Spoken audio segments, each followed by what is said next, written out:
Sa maliit at maalikabok na kalye ng isang barangay sa Tarlac, nakatayo si Joey, dala ang kanyang basket na puno ng balot.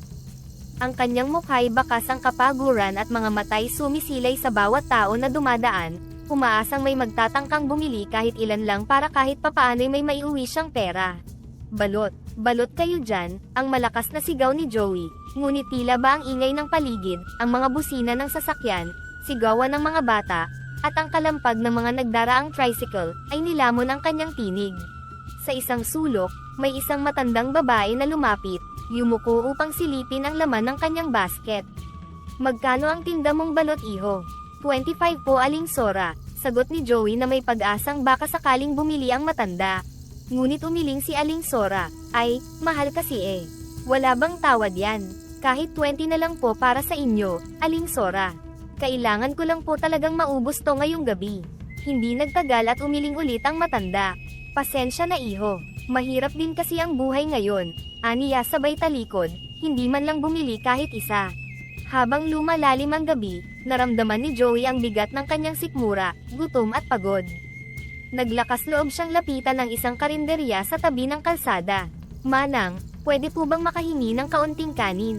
Kahit yung tira lang po, mahina niyang tanong. Ang may-ari, isang babae na nasa mga 50, tiningnan siya mula ulo hanggang paa. Ano?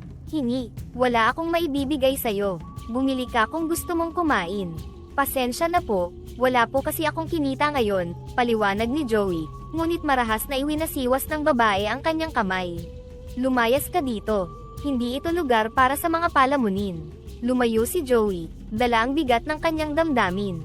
Ang salitang palamunin, ay parang mga bato na tumama sa kanyang puso. Naramdaman niya ang pag-iisa, na tila ba siya'y nag-iisa sa pagharap sa matinding pagsubok ng buhay. Nagpatuloy siya sa pagtitinda, umaasang may bibili.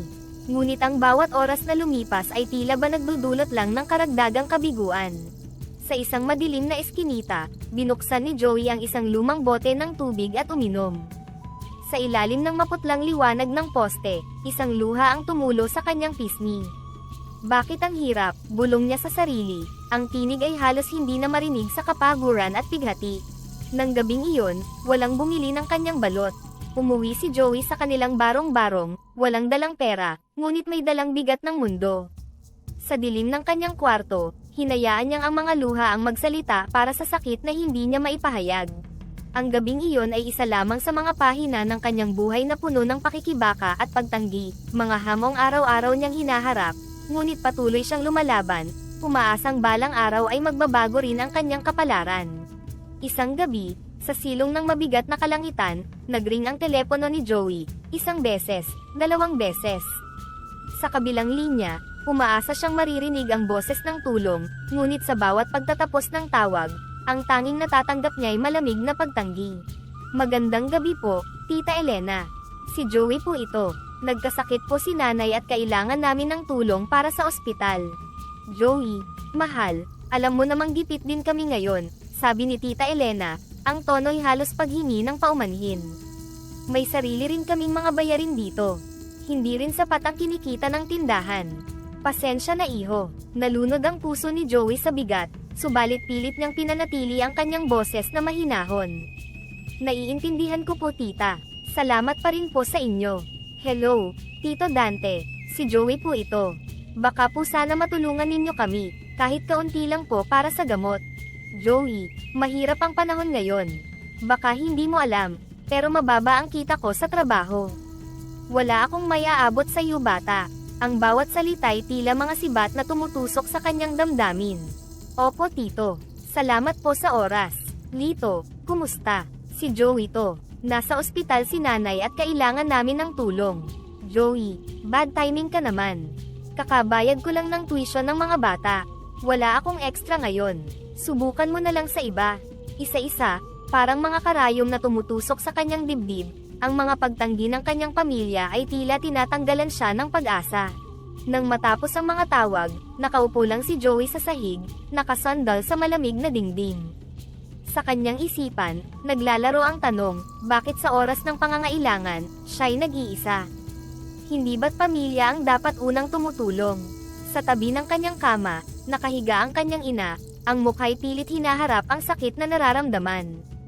Ang kanyang kapatid, si Ana, na mahimbing nang natutulog ngayon, ngunit ang katahimikan ay hindi nagdudulot ng kapayapaan.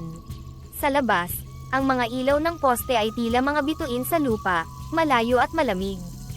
Ang gabi ay lalong dumilim, at kasabay nito, ang loob ni Joey ay unti-unting nilalamon ng pangungulila. Habang tumutulo ang mga luha, hindi niya napigilan na magtanong sa sarili, hanggang kailan kami dapat magdusa? Bakit kailangan kami lang? Ang gabing iyon, hindi lamang pisikal na kadiliman ang naramdaman niya, kundi pati na rin ang emosyonal na kadiliman ng pagtanggi at kawalan ng suporta mula sa mga taong inaasahan niyang magiging sandigan sa oras ng kagipitan. Sa gitna ng kanyang pagdadalamhati at pagkabalisa, hindi inaasahang dumating si Alcar, kasama ang dalawang kapitbahay na sina Aling Remy at Mang Johnny, sa ospital kung saan naroroon si Joey at ang kanyang pamilya. "Joey, nabalitaan namin ang nangyari," sabi ni Alcar habang lumalapit, may daladalang envelope. "Hindi kami makapapayag na mag-isa ka sa pagharap nito. Eto, sana makatulong ito kahit papaano." Tumango si Aling Remy, ang kanyang mga mata ay puno ng simpatsya. "Alam namin na mahirap ito sa iyo at sa iyong pamilya.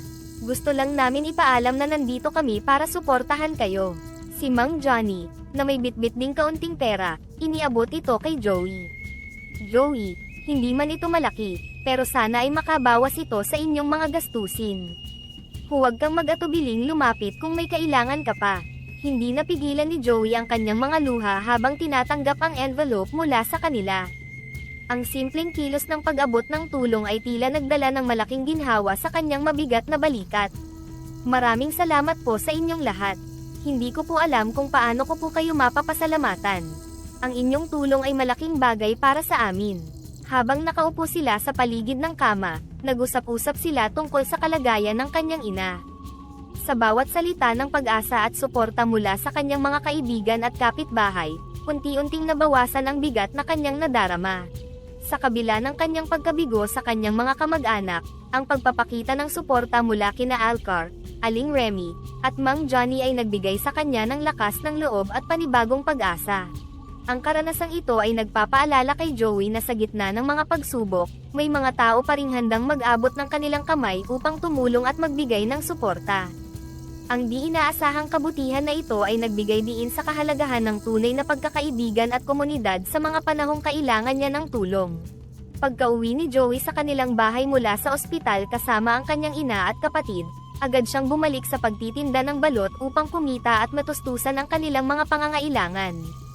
Isang gabi, habang binabaybay niya ang masukal na daan malapit sa kanilang tahanan, may kakaibang tunog siyang narinig mula sa isang tambak ng mga bato sa tabi ng daan. Tulungan mo ako," sabi ng mahinang boses, na nagmumula sa ilalim ng mga bato. Napatigil si Joey, inilapag ang kanyang basket ng balot at dahan-daang lumapit sa pinanggagalingan ng boses. "Sino ka?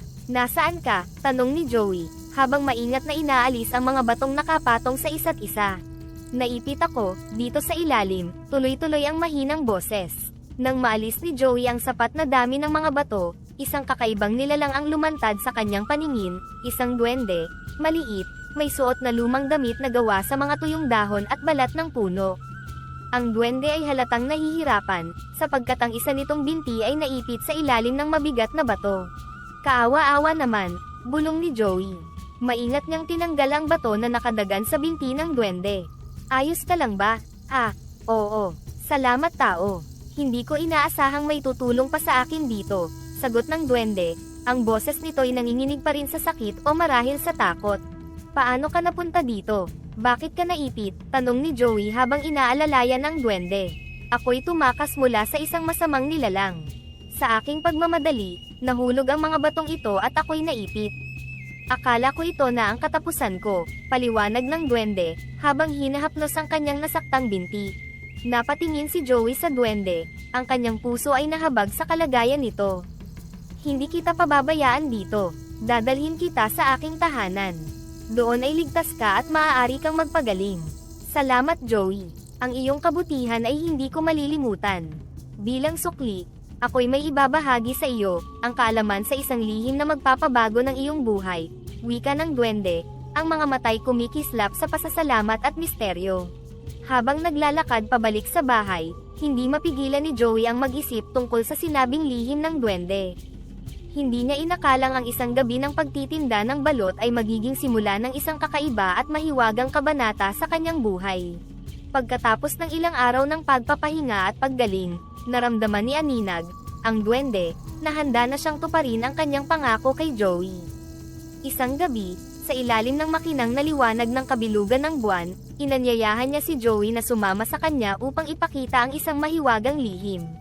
"Joey, sumama ka sa akin. Ipinapangako kong ang iyong makikita ngayong gabi ay magbabago sa iyong buhay," sabi ni Aninag, ang kanyang mga mata ay kumikislap sa misteryo at pag-asa. Habang naglalakad sila sa gubat, na tanging liwanag lamang ng buwan ang kanilang gabay, hindi mapigilan ni Joey na magtanong, "Aninag, ano ba talaga ang ipapakita mo sa akin?" "Isang batis, Joey. Ngunit hindi lamang ito basta batis.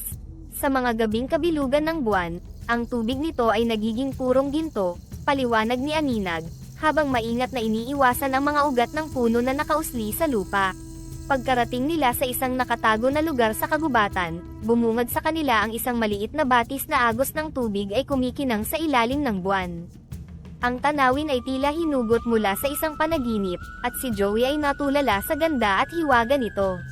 Kamangha-mangha, bulong ni Joey, habang pinagmamasdan ang gintong tubig na dumadaloy. Habang sila ay papalapit sa batis, sinimulan ni Aninag ang ritual. Binigkas niya ang mga sinaunang salita na tila nagmula pa sa kalaliman ng kanyang pagkatao. Sa bawat bigkas, ang tubig ay lalong kuminang, ang bawat patak ay tila nagiging mas mabigat at mahalaga. "Ngayon, Joey, maglagay ka ng sisidlan sa tubig," utos ni Aninag. Si Joey, gamit ang lumang banga na dala niya, ay maingat na sumunod. Nang ang banga ay mapuno, ang tubig na ginto ay tila nagbigay bigat dito, hindi lamang sa pisikal kundi pati na rin sa simbolismo ng bagong responsibilidad na kanyang tinanggap. Pagbalik nila sa bahay, dahan-daang ibinuhos ni Joey ang tubig sa hulmahan na kanyang inihanda. Ang proseso ng paggawa ng bar ng ginto mula sa tubig ay isang mahiwagang sandali, ang tubig ay unti-unting tumitigas, nagbabago ang anyo, at kumikintab sa ilalim ng ilaw sa kanyang munting tahanan. Habang hinihintay niya ang pagtigas ng ginto, hindi mapigilan ni Joey ang mag-isip sa magiging epekto nito sa kanyang buhay. Ang posibilidad na may ahon ang kanyang pamilya mula sa kahirapan, makapagpatayo ng mas maayos na bahay, at makatulong sa iba pang nangangailangan sa kanilang barangay. "Isipin mo, Aninag, sa wakas, may pagkakataon na akong baguhin ang kapalaran ng aking pamilya," wika ni Joey. Ang kanyang mga mata ay nagliliwanag sa tuwa at pag-asa. "Maganda iyan, Joey. Ngunit palagi mong isipin ang balanse. Huwag hayaang lamunin ka ng yaman na ito," paalala ni Aninag, habang nakamasid sa kanyang kaibigan.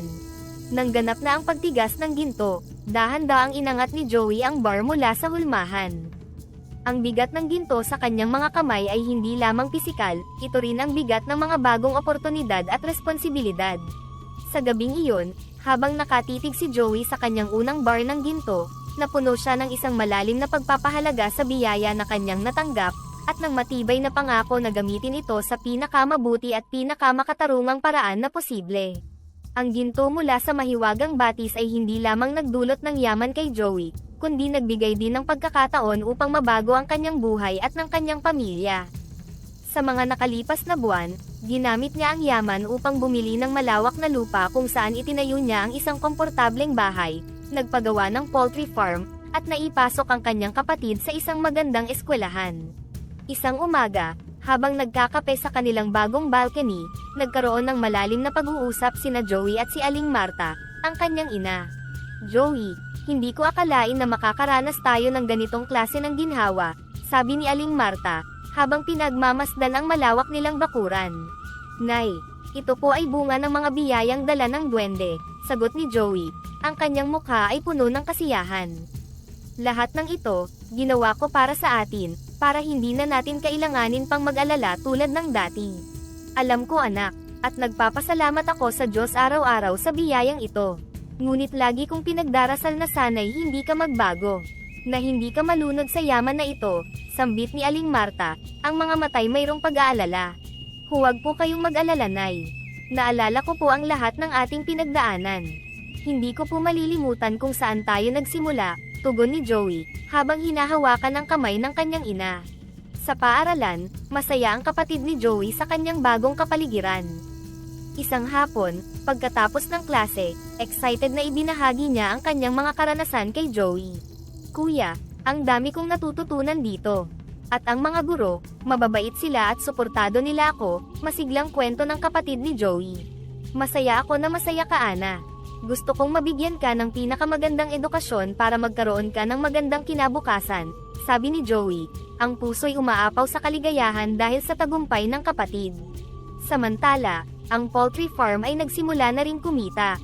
Isang araw, habang ino-orient ni Joey ang ilang bagong empleyado, binigyang diin niya ang kahalagahan ng kanilang trabaho.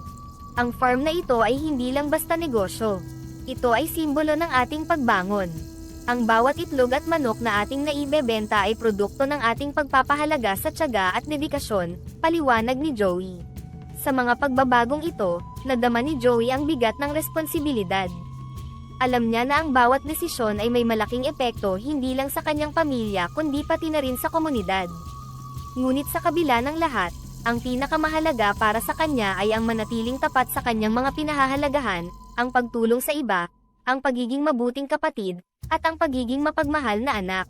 Sa mga sumunod na linggo, habang si Joey ay nagtatamasa ng bagong buhay kasama ang kanyang pamilya, hindi niya nakalimutan ang kanyang mga dating kasamahan, ang mga kapwa balot vendor at iba pang masisipag na sidewalk vendors na naging kanyang kaibigan sa mahabang panahon. Isang hapon, nag-organisa si Joey ng isang pagtitipon sa kanyang bagong tahanan. Inimbitahan niya ang lahat ng kanyang mga dating kasamahan para sa isang salo-salo at may mahalagang anunsyo. Magandang hapon sa inyong lahat, at maraming salamat sa pagpunta dito ngayon, simula ni Joey habang nakatayo sa harapan ng kanyang mga bisita. Alam nating lahat kung gaano kahirap ang buhay sa kalsada, lalo na sa pagtitinda. Ngunit dahil sa isang hindi inaasahang biyaya, nabago ang aking kapalaran. Ang kanyang mga dating kasamahan, bagamat masaya para sa kanya, ay may bahid din ng kaba at pagtataka sa kanilang mga mata. Ngunit hindi ko ito narating mag-isa. Kaya naman, nais kong ibahagi ang aking swerte sa inyo. Simula sa susunod na linggo, maglulunsad ako ng isang programa kung saan bawat isa sa inyo ay makakatanggap ng financial assistance at mga bagong kagamitan para sa inyong pagtitinda, pagpapatuloy ni Joey.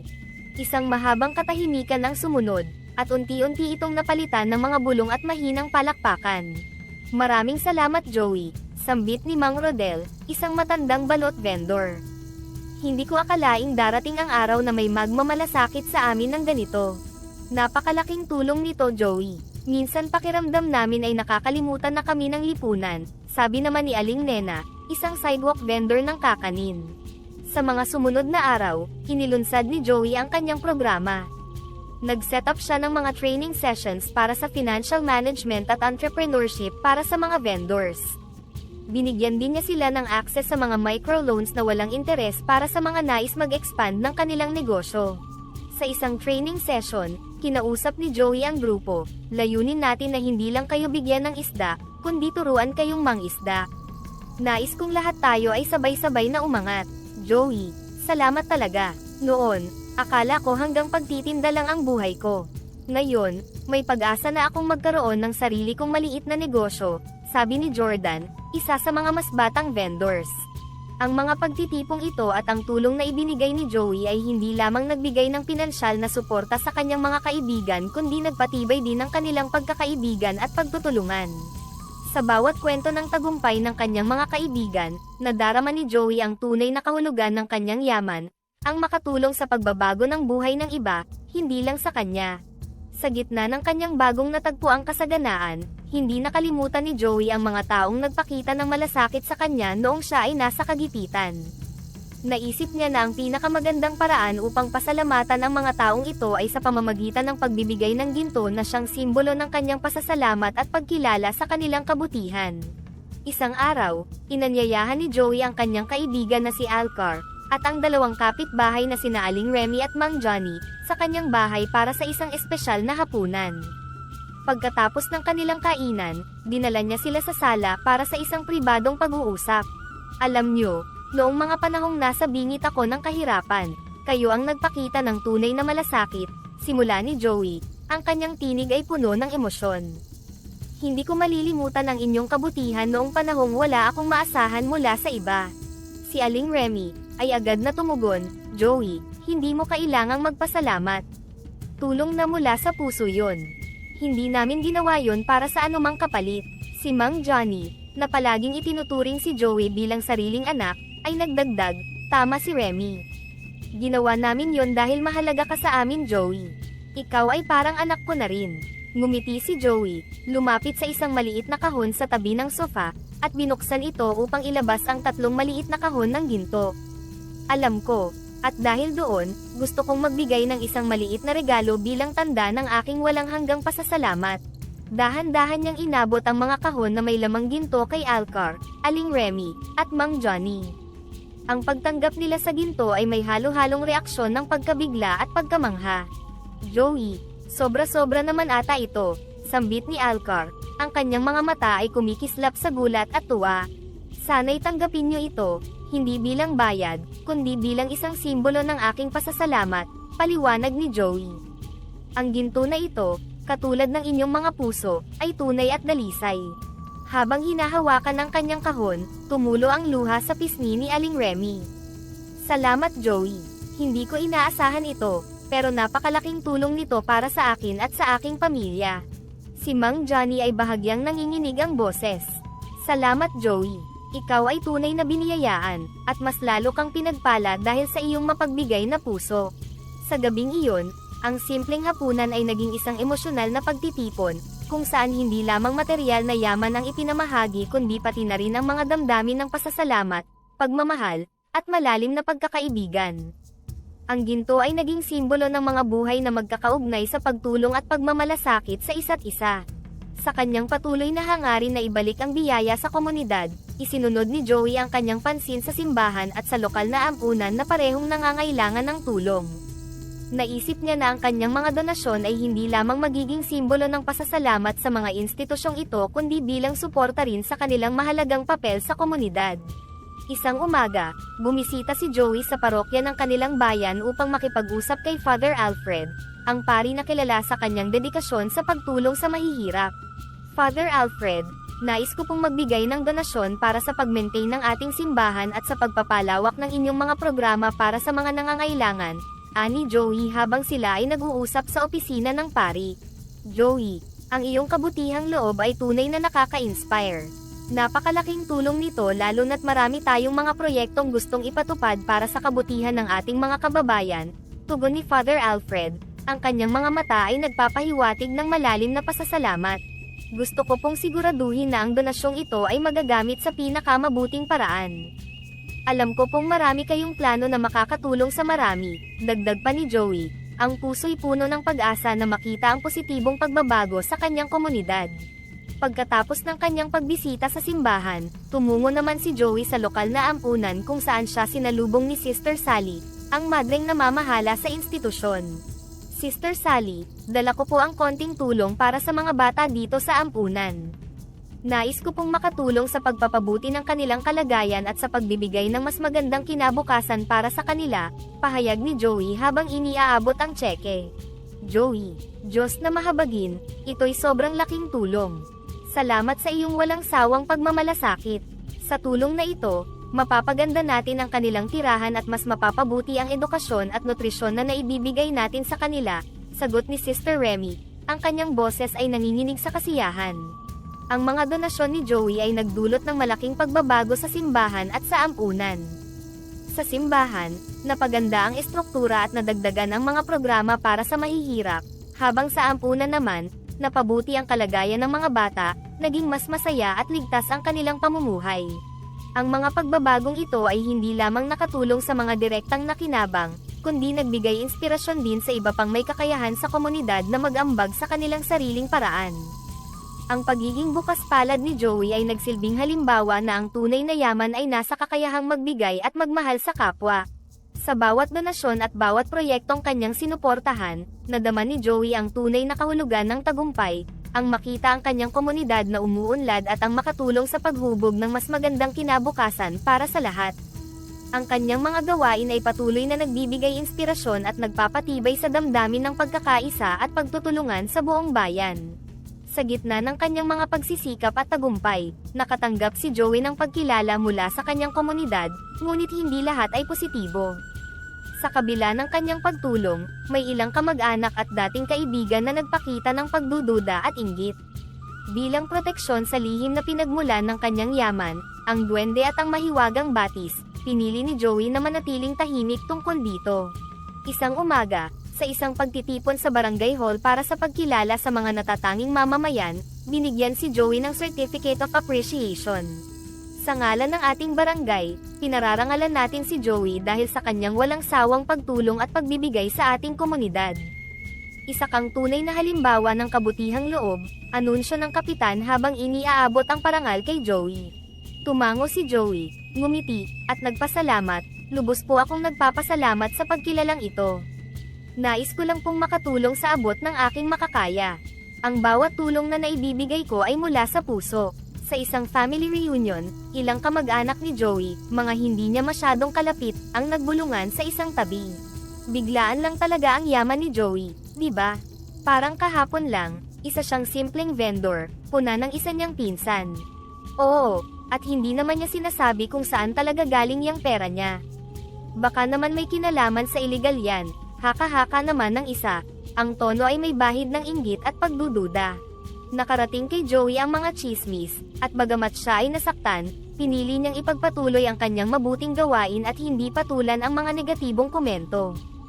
Sa isang tahimik na pag-uusap kasama ang ilang malalapit na kamag-anak, binuksan niya ang topic ng may pag-iingat. Alam kong may ilan sa inyo ang may pagdududa sa biglaan kong pag-unlad, simula ni Joey, mahinahon ngunit diretso.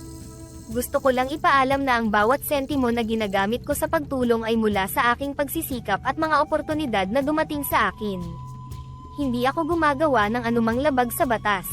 Joey, mahirap kasing paniwalaan na bigla ka na lang yumaman ng ganyan.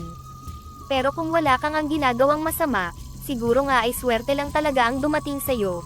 Tugon ng isang tiyuhin, ang tono ay may pag-aalinlangan ngunit bukas sa posibilidad. Ang mahalaga, nakikita naman natin ang magandang epekto ng kanyang mga ginagawa sa komunidad, dagdag ng isa niyang tiyahin na sumusuporta kay Joey.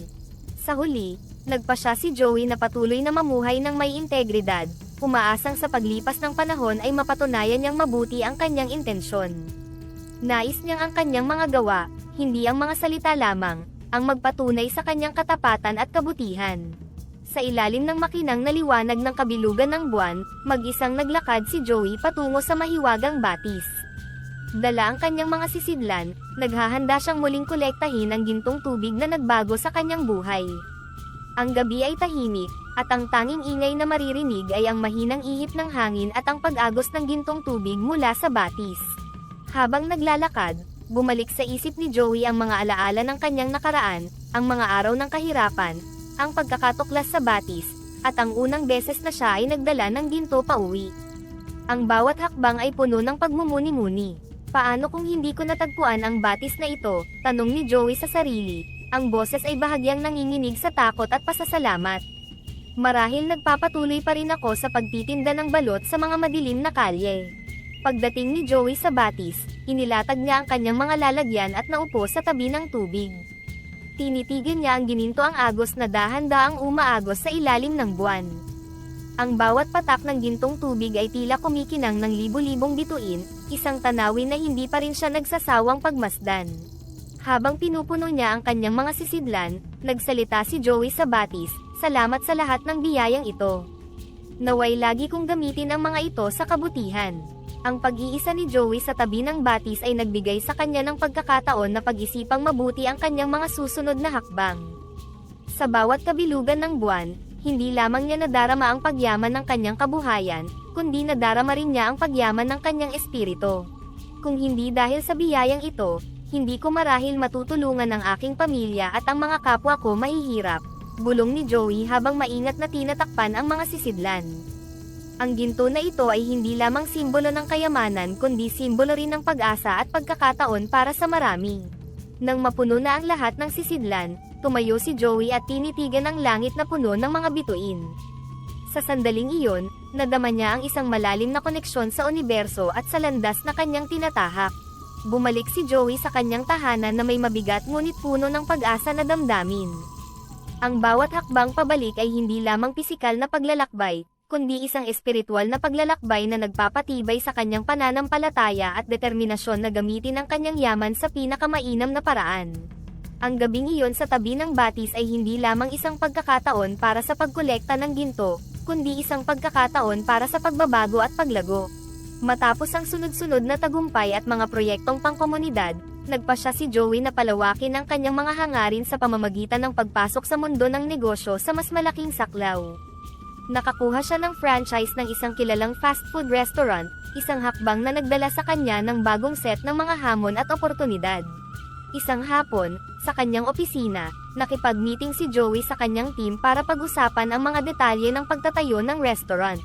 Alam nyo, ito ang simula ng isang bagong kabanata para sa atin, panimula ni Joey habang ipinapakita ang mga plano ng gusali. Hindi lang ito basta restaurant, kundi isang lugar kung saan maaari tayong magbigay ng trabaho sa maraming tao at mag-alok ng masarap na pagkain sa ating komunidad. Ang kanyang business manager na si Lisa, ay nagbigay ng input, "Tama ka Joey." At ang lokasyon na napili natin ay strategic. Malapit ito sa paaralan at sa business district, kaya sigurado akong magiging hit ito. Habang papalapit ang araw ng pagbubukas, nakipag-meeting si Joey sa supplier ng mga pagkain para sa restaurant. Nais niyang matiyak na ang kalidad ng produkto ay naaayon sa kanyang mga pamantayan. "Mahalaga sa akin na ang ating mga sangkap ay sariwa at lokal kung maaari," sabi ni Joey sa supplier. "Gusto kong suportahan ang ating mga lokal na magsasaka at negosyo." "Joey, nakakabilib ang iyong adhikain. Kami ay committed na matugunan ang iyong mga kahilingan. Lahat ng ating mga produkto ay galing sa mga pinagkakatiwalaang sources at sasailalim sa mahigpit na quality control," tugon ng supplier. Para sa grand opening ng kanyang fast food restaurant, nagpasya si Joey na lumihis mula sa karaniwang kasanayan ng pag-imbita ng mga kilalang personalidad. Sa halip, pinili niyang bigyang pansin ang mga madalas na napapabayaan ng lipunan, ang mga batang kalye, mga ulila mula sa lokal na ampunan, at mga pamilyang mahihirap sa kanilang barangay. Habang naghahanda para sa opening, tinawag ni Joey ang kanyang team para sa isang pagpupulong. "Gusto kong ang unang araw natin ay maging espesyal hindi lang para sa atin, kundi para sa mga taong tunay na nangangailangan ng kasiyahan at pag-asa sa kanilang buhay," paliwanag niya, habang ipinapakita ang listahan ng mga imbitado. "Magiging magandang oportunidad ito para ipakita ang ating suporta sa komunidad at bigyan ng saya ang mga bata at pamilyang ito," sabi ni Lisa, ang manager ng restaurant. Inatasan ni Joey ang kanyang team na magtungo sa mga kalye, sa ampunan, at sa mga depressed areas para personal na imbitahan ang mga bata at kanilang mga pamilya. "Sabihin niyo sa kanila na may espesyal na handaan para sa kanila, at lahat ay libre," utos ni Joey. Nang araw ng opening, maaga pa lang ay nagtipon na ang mga imbitadong bisita sa labas ng restaurant. Makikita sa mga mukha ng mga bata ang pananabik at kagalakan, habang ang kanilang mga mata ay lumalaki sa pagkamangha sa bagong gawang gusali at makulay na palamuti. Habang pinapapasok ang mga bisita, personal na sinalubong ni Joey ang bawat isa sa kanila sa entrance. "Maligayang pagdating. Sana'y mag-enjoy kayo ngayong araw," bati niya sa bawat bata at magulang na pumapasok. Sa loob, ang restaurant ay puno ng masasayang ingay, tawanan ng mga bata, kwentuhan ng mga magulang, at ang masiglang tugtog sa buong lugar. Pinagsaluhan nila ang iba't ibang pagkain, tulad ng burgers, fries, at ice cream, na lahat ay hinanda para sa kanilang kasiyahan. Habang kumakain, lumapit si Sister Sally mula sa ampunan, bitbit ang ilang mga bata. "Joey, hindi ko maipahayag ang pasasalamat ng mga bata. Ito ay isang araw na matagal nilang maaalala," sabi niya, ang kanyang mga mata ay nagniningning sa pasasalamat. "Tuwang-tuwa ako na nagustuhan nila ito, sister. Ang mahalaga sa akin ay makapagbigay ng kahit konting saya sa kanila," tugon ni Joey. Ang puso niya ay puno ng kasiyahan na makita ang positibong epekto ng kanyang munting handog. Sa pagtatapos ng araw, habang unti-unting lumilisan ang mga bisita, puno ng pasasalamat at may ngiti sa kanilang mga labi, na puno ng kasiyahan ang puso ni Joey. Sa araw na ito, hindi lang siya nagbukas ng isang restaurant, kundi nagbukas din siya ng oportunidad para sa mga nangangailangan ng pagmamahal at suporta. Ang pagbubukas ng restaurant ay hindi lamang isang tagumpay sa negosyo para kay Joey, kundi isang pagpapatunay na ang tunay na tagumpay ay nasusukat sa kung paano mo nagagawang paglingkuran at pasayahin ang iba, lalo na ang mga nasa laylayan ng lipunan. Habang ang buhay ni Joey ay umuunlad, hindi niya kailanman nakalimutan ang pinagmulan ng kanyang swerte, si Aninag, ang duwende na nagbukas ng pinto sa mga pagkakataong nagpabago sa kanyang kapalaran. Isang gabi, nag-ayos si Joey, kasama ang kanyang inang si Aling Marta at kapatid na si Ana, ng isang espesyal na hapunan para ipakita ang kanilang pasasalamat. Sa kusina, abala sina Joey at Ana sa paghahanda ng mga paboritong pagkain ni Aninag, habang ang kanilang ina ay naghahanda ng mesa na may espesyal na decoration. Siguraduhin nating magiging memorable ang gabi na ito para kay Aninag, sabi ni Joey habang maingat na inihahanda ang mga ulam. Gusto kong maramdaman niya kung gaano tayo nagpapasalamat sa lahat ng nagawa niya para sa atin. Oo kuya, dapat may kasama itong dessert na chocolate cake, di ba? Favorite yun ni Aninag, dagdag ni Ana, habang hinahalo ang cake batter. Ang kanilang ina, tumutulong sa pag-aayos ng mga plato, ay tumugon, tama, at huwag kalimutan ang mga bulaklak. Gusto ko itong gabi ay maging espesyal, parang salo-salo ng pamilya. Pagdating ni Aninag, malugod siyang sinalubong ni Joey at ng kanyang pamilya sa pintuan. Aninag, inimbita ka namin ngayong gabi para magpasalamat sa lahat ng iyong tulong at kabutihan, masayang bungad ni Joey. Napangiti si Aninag, na bihirang makatanggap ng ganitong pagkilala. Talaga bang para sa akin ito? Hindi ko inaasahan. Salamat, Joey, Aling Marta, at Ana. Habang sila ay kumakain, nagsimula si Joey sa isang formal na pasasalamat. Aninag, mula nang magkakilala tayo, nagbago ng husto ang buhay namin. Ang gabi na ito ay upang ipakita kung gaano kami nagpapasalamat sa'yo. Tumugon si Aninag, may bahid ng kasiyahan sa kanyang mukha, walang anuman, Joey. Nakakatuwa na makitang nagamit mo ng mabuti ang mga biyaya. Si Aling Marta, na may ngiti sa kanyang mukha, ay nagdagdag, Aninag, hindi mo lang natulungan si Joey, kundi pati na rin kaming buong pamilya. Salamat sa pagiging gabay hindi lamang sa material na yaman kundi pati na rin sa pagturo ng kahalagahan ng pagiging mabuting tao. Si Ana ay malugod din ang pasasalamat. Salamat Aninag, sa lahat ng suporta at pagmamahal na ibinigay mo para kay kuya at sa aming pamilya. Ang gabi ay dumaan sa masayang kwentuhan at tawanan, na may mga kwento tungkol sa kanilang mga pakikipagsapalaran at mga aral na natutunan mula kay Aninag. Sa pagtatapos ng hapunan, si Joey ay nag-alay ng isang toast. Para kay Aninag, na hindi lang naging tagabigay ng yaman kundi naging tunay na kaibigan at pamilya.